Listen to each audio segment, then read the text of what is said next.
वो कुछ लोग थे जो गुजर गए, जो कुछ उन्होंने कमाया वो उनके लिए है और जो कुछ तुम कमाओगे वो तुम्हारे लिए है। तुमसे ये ना पूछा जाएगा कि वो क्या करते थे। नादान लोग जरूर कहेंगे, इन्हें क्या हुआ कि पहले ये जिस किबले की तरफ रुख करके नमाज पढ़ते थे उससे यकायक फिर गए। ए नबी, इनसे कहो, मशरिक और मगरिब सब अल्लाह के हैं, अल्लाह जिसे चाहता है सीधी राह दिखा देता है। और इसी तरह तो हमने तुम्हें एक उम्मत वसत बनाया है ताकि तुम दुनिया के लोगों पर गवाह हो और रसूल तुम पर गवाह हो। पहले जिस तरफ तुम रुख करते थे उसको तो हमने सिर्फ ये देखने के लिए किबला मुकर्रर किया था कि कौन रसूल की पैरवी करता है और कौन उल्टा फिर जाता है।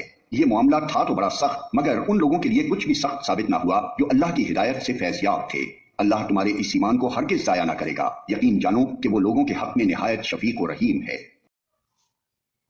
ये तुम्हारे मुंह का बार बार आसमान की तरफ उठना हम देख रहे हैं। लो, हम उसी किबले की तरफ तुम्हें फेरे देते हैं जिसे तुम पसंद करते हो। मस्जिद हराम की तरफ रुख फेर दो। अब जहां कहीं तुम हो उसी की तरफ मुंह करके नमाज पढ़ा करो। ये लोग जिन्हें किताब दी गई थी खूब जानते हैं कि तहवील किबला का यह हुक्म उनके रब ही की तरफ से है और बरहक है, मगर इसके बावजूद जो कुछ ये कर रहे हैं अल्लाह उससे गाफिल नहीं है। तुम इन अहले किताब के पास खा कोई निशानी ले आओ, मुमकिन नहीं कि ये तुम्हारे किबले की पैरवी करने लगे, और ना तुम्हारे लिए ये मुमकिन है कि इनके किबले की पैरवी करो, और इनमें से कोई गिरोह भी दूसरे के किबले की पैरवी के लिए तैयार नहीं है। और अगर तुमने इस इल्म के बाद जो तुम्हारे पास आ चुका है इनकी ख्वाहिशात की पैरवी की तो यकीनन तुम्हारा शुमार जालिमों में होगा। जिन लोगों को हमने किताब दी है वो इस मकाम को जिसे किबला बनाया गया है ऐसा पहचानते हैं जैसा अपनी औलाद को पहचानते हैं, मगर इनमें से एक गिरोह जानते बूझते हक को छुपा रहा है।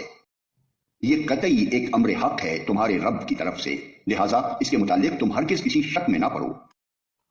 हर एक के लिए एक रुख है जिसकी तरफ वो मुड़ता है, बस तुम भलाइयों की तरफ सबकत करो। जहां भी तुम होगे अल्लाह तुम्हें पा लेगा, उसकी कुदरत से कोई चीज बाहर नहीं।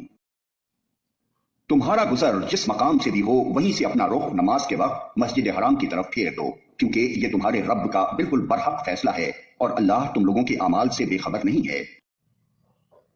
और जहां से भी तुम्हारा गुजर हो अपना रुख मस्जिद हराम ही की तरफ फेरा करो, और जहां भी तुम हो उसी की तरफ मुंह करके नमाज पढ़ो ताकि लोगों को तुम्हारे खिलाफ कोई हुज्जत ना मिले। हाँ, जो जालिम हैं उनकी जबान किसी हाल में बंद ना होगी, तो उनसे तुम न डरो बल्कि मुझसे डरो, और इसलिए कि मैं तुम पर अपनी नेमत पूरी कर दूं, और इस तवक्को पर कि मेरे इस हुक्म की पैरवी से तुम उसी तरह फलाह का रास्ता पाओगे। तुम्हें इस चीज से फलाह नसीब हुई कि मैंने तुम्हारे दरमियान खुद तुम में से एक रसूल भेजा जो तुम्हें मेरी आयात सुनाता है, तुम्हारी जिंदगियों को संवारता है, तुम्हें किताब और हिकमत की तालीम देता है और तुम्हें वो बातें सिखाता है जो तुम ना जानते थे।